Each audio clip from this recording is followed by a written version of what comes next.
Hello friends, कैसे हो आप सभी लोग and welcome back to my channel on book talks with धनेश।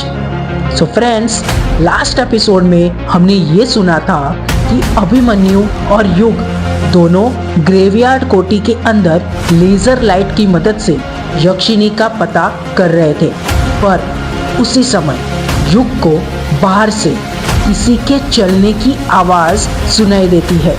जब वो दरवाजा खोलता है तो देखता है कि कछुआ और कायर थे, जिन्होंने अपने हाथ में दारू लाई थी और अपने नशे में थे। तो वही दूसरी तरफ अमोदिता और रजनी तहखाने के अंदर थे और काले जादू के रिचुअल्स कर रहे थे। हमें इससे समझ में आता है कि ये जो वशीकरण विधि है उसे एक आम लड़की को 21 दिनों तक कंप्लीट करना होता है, पर अगर वो लड़की सौदाइन हो तो उनको यह विधि एक चौराहे पर जाकर फेंक कराना चाहिए, वो भी रात के 3 से 4 बजे के बीच, और वो भी अकेले। लास्ट में हम ये सुनते हैं कि युग और अभिमन्यु रात के वक्त ग्रेवयार्ड कोठी के पीछे जा रहे होते हैं, वो भी कुएं से पानी भरने के लिए, क्योंकि उनके पास पानी नहीं था इसलिए भरने आए थे। और हम ये सुनते हैं कि अभिमन्यु को पेशाब लगी थी, वो भी जोर से, और वो एक जगह ढूंढ रहा था। हमने ये नोटिस किया कि जब अभिमन्यु युग को ये बात बोलता है कि हर जगह पेशाब नहीं करना चाहिए, सुनसान जगह और पेड़ के नीचे तो कतई नहीं, आखिर क्यों? Is there any specific reason behind this question? तो गाइस, आपको क्या लगता है अभिमन्यु ने ऐसा जवाब क्यों दिया होगा? तो फ्रेंड्स, आइए सुनते हैं आज का हमारा 26 चैप्टर ऑफ यक्षिनी एक राज।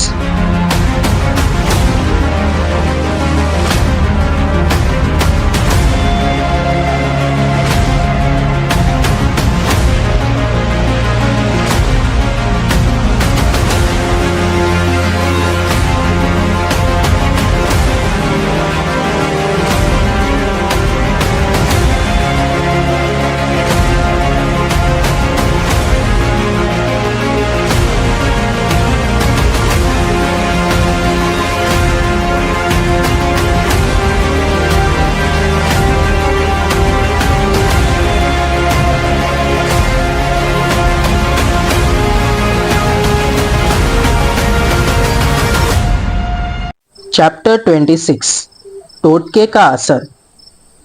अभिमन्यु युग के सवाल का जवाब देते हुए कहता है, क्योंकि कहते हैं कि पेड़ के अंदर ही आत्माएं अक्सर अपना निवास बनाती है और सुनसान जगह पर बैठी रहती है।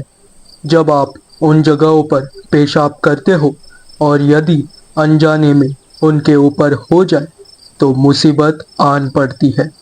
इसीलिए पेशाब करने से पहले उनसे परमिशन ले लेना चाहिए, पूछ लेना चाहिए कि मैं यहाँ पर पेशाब कर सकता हूँ क्या? युग हंसते हुए कहता है फिर आत्माएं क्या कहती है? यही कि मैं उठ जाता हूँ यहाँ से, तुम पेशाब कर सकते हो। यार योग, तू ना हर बात को मजाक में ले, बस सीरियसली मैं सच बोल रहा हूँ। अभिमन्यु कोठी के पास ही लगी झाड़ियों के पास चले जाता है और अपनी जिप खोलकर कहता है, मुझे पेशाब लगी है, इसीलिए मैं यहाँ पर कर रहा हूँ। अगर कोई अदृश्य शक्ति हो तो प्लीज चले जाए। इतना कहकर अभिमन्यु टॉयलेट करने लग जाता है। युग अभिमन्यु को वहीं पर छोड़कर कुएं के पास चले जाता है। कुएं के पास ही एक बाल्टी रखी हुई थी, जो कि बहुत पुरानी लग रही थी। उस पर जंग लगा हुआ था। युग अभी कुएं के पास पहुंचा ही था कि तभी कुएं की घिरनी अपने आप घूमने लग जाती है। उसको लगता है कि वो घिरनी हवा की वजह से हिल रही होगी, इसीलिए वो इस चीज पर ज्यादा ध्यान नहीं देता। युग कुएं के पास रखी बाल्टी को उठाता है और उसे कुएं के अंदर डालने लग जाता है। वह बाल्टी को कुएं के अंदर डालने ही वाला था कि तभी उसे कुएं के अंदर से झरने का पानी गिरने की आवाज सुनाई देने लग जाती है। युग हैरानी के साथ खुद से कहता है, ये कैसे हो सकता है? कुएं के अंदर से झरने के पानी गिरने की आवाज कैसे सुनाई दे सकती है? युग अपना कान कुएं के पास लगाकर वह आवाज सुनने लग जाता है। कुएं के अंदर से जो झरने की आवाज सुनाई दे रही थी, वो आवाज सुनाई देनी बंद हो जाती है और धीमे धीमे एक औरत की गाने गाने की आवाज सुनाई देने लग जाती है। तन बदन में आग लगा दूं मैं यक्षिणी, तेरी प्यास बुझा दूं। तन बदन में आग लगा दूं मैं यक्षिणी, तेरा मेरा मिलन होगा जब, अभिशाप खत्म होगा तब। तेरा मेरा मिलन होगा जब, अभिशाप खत्म होगा तब। बरसों से हो जागी तेरे इंतजार में, बरसों से हो जागी तेरे इंतजार में। मैं यक्षिणी, तेरे प्यार के इकरार में। युग यह गाना सुन ही रहा था कि तभी गाने की आवाज धीमी हो जाती है और उसे कुएं के अंदर पानी पर एक लड़की का चेहरा दिखने लग जाता है। पहले तो वह चेहरा धुंधला दिखने लग जाता है। पहले तो वह चेहरा धुंधला था, पर जैसे जैसे वो क्लियर होते जा रहा था, उसे कुएं के पानी में एक जाना पहचाना चेहरा नजर आने लग जाता है। युग हैरानी के साथ कहता है, यामिनी तुम? कुएं के पानी में यामिनी का चेहरा था। सिर्फ चेहरा ही नहीं, ऐसा लग रहा था जैसे कुएं के अंदर ही यामिनी थी। यामिनी का पूरा शरीर पानी में डूबा हुआ था, बस उसका चेहरा ही दिख रहा था। युग धीरे से कहता है, यामिनी तुम यहाँ पर क्या कर रही हो? यामिनी फुसफुसाते हुए कहती है, आपका इंतजार। मेरा इंतजार मतलब? और तुम कुएं के अंदर कैसे गिरी? यामिनी कुछ जवाब नहीं देती। वो एक टक नजर से युग को देखते जा रही थी। युग को तो अभी भी अपनी आंखों पर यकीन नहीं हो रहा था कि कुएं के अंदर यामिनी थी। तुम वहीं पर रुको, मैं अभी तुम्हें कुएं से बाहर निकलता हूं, घबराना मत, मैं आ रहा हूं। यामिनी धीरे से बड़े प्यार से कहती है, हाँ युग, आओ, मेरे पास आओ, मेरे करीब आओ। युग कुएं के अंदर घुसने के लिए अपने पैर कुएं के अंदर डालने ही वाला था कि तभी उसे पीछे से अभिमन्यु रोक लेता है और उसका हाथ पकड़ते हुए कहता है, युग, तू पागल हो गया है क्या? कुएं के अंदर क्यों कूद रहा है? युग कहता है, यार कूद नहीं रहा हूं, बचा रहा हूं। बचा रहा है? पर किसे? यामिनी को यार, वो कुएं के अंदर है। यामिनी? कौन यामिनी? वही लड़की यार, जिसके बारे में मैंने रात में बताया था, जिसने मेरी नदी पार करने में मदद की थी। अभी जब उसे देखा तो उसका नाम याद आया, वो कुएं के अंदर है।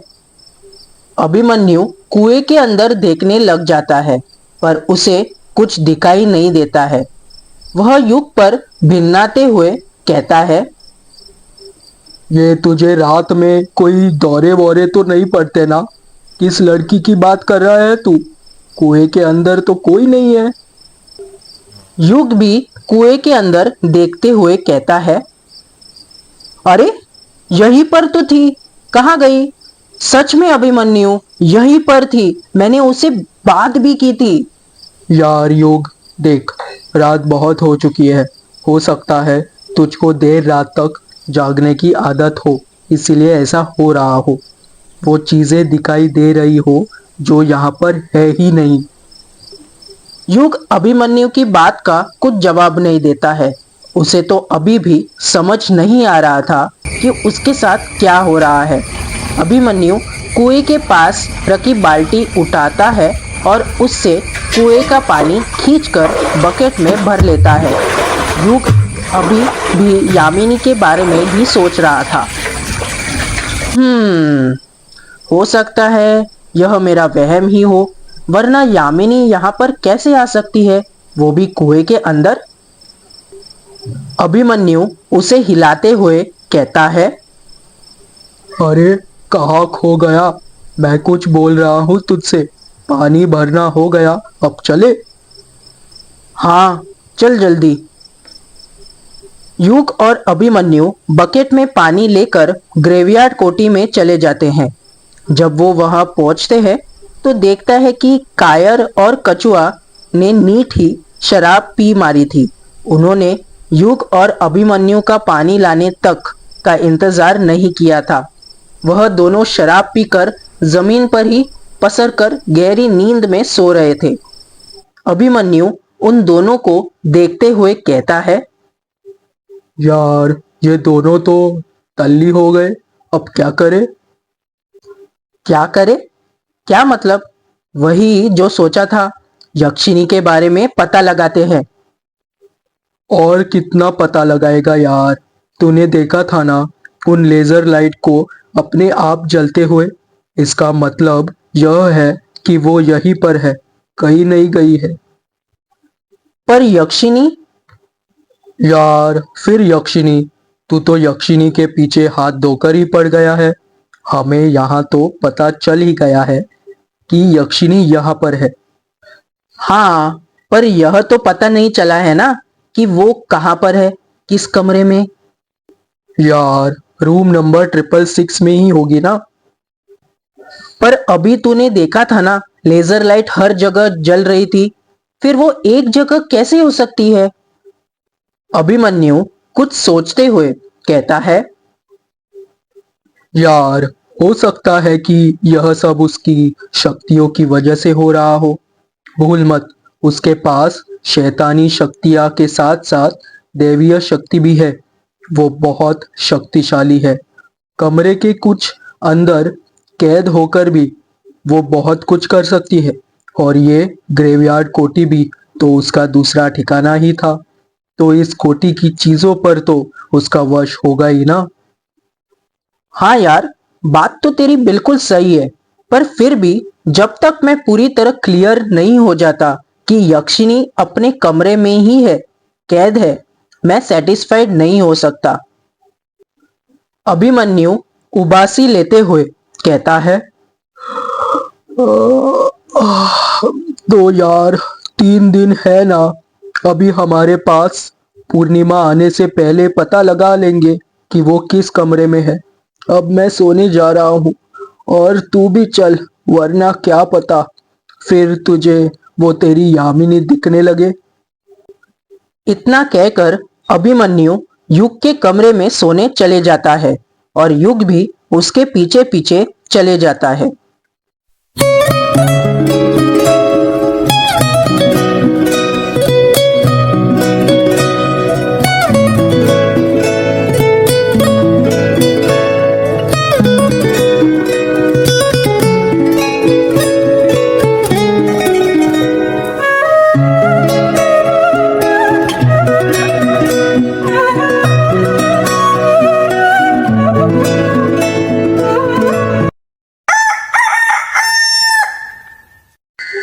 सुबह हो गई थी और सुबह के 7 बज रहे थे। अमोदिता और रजनी किचन में थे और नाश्ते की तैयारी कर रहे थे। अमोदिता गर्मा गर्म भजिया तल रही थी, जिसकी खुशबू से पूरा किचन महक रहा था। रजनी अमोदिता से पूछती है। युग का फोन आया या नहीं? अमोदिता उदासी के साथ कहती है, नहीं आया माँ। अरे, अभी तक फोन नहीं आया? जितना मैं जानती हूँ अभी तक वो काले जादू का असर होना चाहिए था और फोन आना चाहिए था। अमोदिता भजिया तलते हुए कहती है, माँ, ये काला जादू असर तो करेगा ना? बाकी के टोटकों की तरह वेस्ट तो नहीं हो जाएगा? रजनी गुस्सा करते हुए कहती है। अरे नालायक लड़की, टोकते कभी व्यर्थ नहीं जाते, बस उन्हें सही से करना चाहिए। तू संदेह मत कर काली शक्तियों पर। तुझे नहीं पता इस काले जादू में कितनी शक्ति होती है। तो तू ये बता, तूने पुड़िया को चौराहे पर ही फेंका था ना? अमोदिता हिचकिचाते हुए कहती है, हाँ माँ, चौराहे पर ही फेंका था। रजनी बड़ी बड़ी आंखें करते हुए कहती है, देख, सही सही बता। अमोदिता की जुबान लड़खड़ाने लगती है और वो कहती है, हाँ माँ, वही फेंका था, कसम से। अमोदिता ने इतना ही कहा था कि उसका मोबाइल बजने लग जाता है।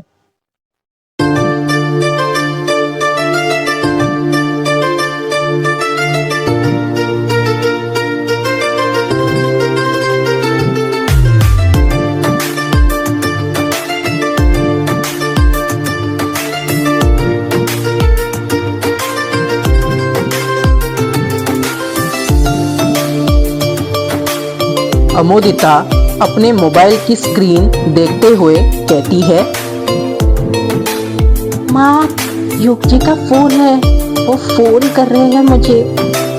रजनी बिन्नाते हुए कहती है, अरे तो मेरा मुंह क्या देख रही है? जल्दी उठाना, फोन कटेगा तब उठाएगी क्या?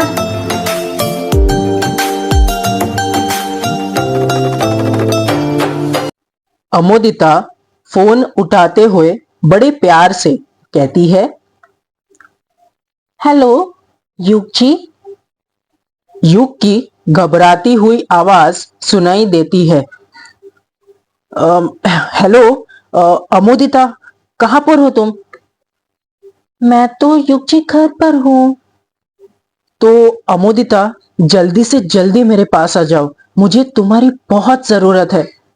जैसे ही अमोदिता युग के मुंह से यह बात सुनती है तो वो खुशी से फूले नहीं समाती है और हड़बड़ाते हुए कहती है, हाँ युग जी, मैं आती हूँ, पर हुआ क्या, आप बताएंगे? अमोदिता, मैं अभी तुम्हें फोन पर कुछ नहीं बता सकता। तुम बस जल्दी से जल्दी मेरे पास आ जाओ, मुझे तुम्हारी सख्त जरूरत है। ठीक है युग जी, मैं अभी निकलती हूँ यहाँ से। हाँ अमोदिता, जल्दी आना, मैं इंतजार कर रहा हूं यहाँ पर। युग का फोन कट हो जाता है। जैसे ही फोन कट होता है, अमोदिता खुश होते हुए रजनी से कहती है, माँ, आपने तो बिल्कुल ठीक कहा था। युग जी तो मेरे ही नाम की माला जपते जा रहे थे। वो तो रुक ही नहीं रहे थे, कह रहे थे जल्दी से जल्दी मेरे पास आ जाओ, मुझे तुम्हारी सख्त जरूरत है। ये काला जादू तो सच में काम करता है। देखा मेरे काले जादू का कमाल। अब तू डर मत, जल्दी जा और देख कर आ युग को किसी चीज की जरूरत है, और सुन, उसे जो भी चाहिए हो दे देना। रजनी की बात सुनकर अमोदिता शर्माने लग जाती है। रजनी अमोदिता पर गुस्सा करते हुए कहती है, अरे, तू तो अभी से शर्माने लगी। मेरी बात ध्यान से सुन ले, ज्यादा शर्माना मरमाना मत। जो मांगे बिना सोच समझ के देना। मेरा मतलब समझ रही है ना तू? ये आजकल के लड़के बड़े उतावले होते हैं। बस एक बार युग एक गलत कदम उठा ले, फिर देखना कैसी तेरी उसके साथ शादी करवाती हूँ। ठीक है माँ, मैं चाहती हूँ। आप फिक्र मत कीजिए, मैं आपको शिकायत का मौका नहीं दूंगी। इतना कहकर अमोदिता वहां से ग्रेवयार्ड कोठी की ओर जाने के लिए रवाना हो जाती है। जैसे जैसे उसके कदम ग्रेवयार्ड कोठी की ओर बढ़ते जा रहे थे, उसके मन में ख्याली पुलाव पकते जा रहे थे। वो सोचते जा रही थी कि युग ने उसे ग्रेवयार्ड कोठी में क्यों बुलाया था। आखिर वो उसके साथ क्या करने वाला था। कुछ ही देर में वो ग्रेवयार्ड कोठी पहुंच जाती है और दरवाजा खटखटाती है। जब दरवाजा खुलता है तो वो देखती है कि दरवाजे पर कछुआ खड़ा हुआ था। अमोदिता युग के बचपन के सारे दोस्तों को जानती थी, क्योंकि वो भी बचपन में युग के साथ ही स्कूल में पढ़ा करती थी। युग के दोस्त भी उसे पहचानते थे। अमोदिता कछुआ को ग्रेवयार्ड कोठी में देखकर शॉक्ड हो जाती है और अपना मुंह फाड़ते हुए नेपाली में कहती है, अरे कछुआ तिमी यहाँ की तपाई करते हुनुहुंच। कछुआ अमोदिता को बताता कि वो यहाँ पर क्या कर रहा है, उससे पहले ही युग की आवाज सुनाई देती है। अरे अमोदिता, तुम आ गई, जल्दी आओ अंदर। युग की आवाज सुनकर अमोदिता झट से कोठी के अंदर चले जाती है। कोठी में वो देखती है कि वहां पर युग खड़ा हुआ था। युग को देखकर लग रहा था कि वो बड़ी बेसब्री से अमोदिता का ही इंतजार कर रहा था। युग अमोदिता का हाथ पकड़ते हुए कहता है, जल्दी चलो मेरे साथ मेरे कमरे में। अमोदिता मन ही मन सोचने लग जाती है, माँ ने जैसा कहा था ये तो बिल्कुल वैसा ही हो रहा है। युग जी तो बहुत तेज निकले, मुझे सीधे कमरे में ले जा रहे हैं और इन्हें तो शर्म भी नहीं आ रही, अपने दोस्तों के सामने ही ऐसा बोल रहे हैं। चलो अच्छा ही है, मेरे पास सबूत भी रहेगा कि युग जी के दोस्त भी वहीं पर थे जब वो मेरे साथ वो सब कर रहे थे। हॉल से युग के कमरे तक जाने तक ना जाने कितने मनगढ़ंत ख्याल अमोदिता के मन में आ गए थे, और वो तो अभी भी यकीन नहीं कर पा रही थी कि काले जादू ने अपना काम कर दिया था, युग को उसका दीवाना बना दिया था। जब अमोदिता युग के कमरे में पहुंचती है तो देखती है कि युग के बिस्तर पर अभिमन्यु और कायर थे। कायर लेटा हुआ था और अभिमन्यु उसके दोनों हाथ पकड़ा हुआ था। ऐसा लग रहा था जैसे वो उसे कहीं जाने से रोक रहा हो। कायर अपने चेहरे पर एक अलग ही मुस्कान लाते हुए कहता है, अमोदिता, अमोदिता, मेरी अमोदिता। कायर अमोदिता का नाम बार बार बड़बड़ाए जा रहा था और अभिमन्यु अपने हाथों से उसका मुंह बंद करने की कोशिश कर रहा था। अमोदिता युग से कोई सवाल पूछती उससे पहले ही युग कहता है, वो अमोदिता देखो ना, ये कायर को क्या हो गया है, जब से उठा है तुम्हारा नाम की ही माला जपे जा रहा है। युग अपनी बात पूरी करता उससे पहले ही कछुआ बीच में टोकते हुए कहता है, हाँ मोदिता, इतना तो कोई भगवान को याद नहीं करता जितनी बार सुबह से इससे तुम्हें कर लिया है। युग अपनी बात को आगे जारी रखते हुए कहता है, मैंने सोचा इसे डॉक्टर के पास ले जाऊं, फिर ये अभिमन्यु ने बताया कि आसपास के गांव में तो कोई डॉक्टर है ही नहीं, तुम ही हो जो सबका इलाज करती हो। फिर मुझे याद आया कि तुम्हारा नंबर कल सेव किया था, मैंने इसीलिए तुम्हें यहां पर बुला लिया। अब तुम ही देखो क्या हुआ है इस कायर को। अभिमन्यु अपना हाथ दबाते हुए कहता है, हाँ अमोदिता, मैं तो थक गया हूँ इसे पकड़ के बैठने में। अगर इसे पकड़ता नहीं तो ये सीधा तुम्हारे घर आ जाता। पता नहीं क्या हुआ है, इसे तुम्हारे ही नाम की रट लगाया हुआ है। युग की बातें सुनकर अमोदिता दंग हो गई थी। वो यही सोच रही थी कि जो काला जादू युग पर होना चाहिए था, यह कायर पर कैसे हो गया था। ऐसे कैसे हो सकता है? सदियों से है पुरानी ये है यक्षिणी की कहानी। यक्षिणी एक आग है, यक्षिणी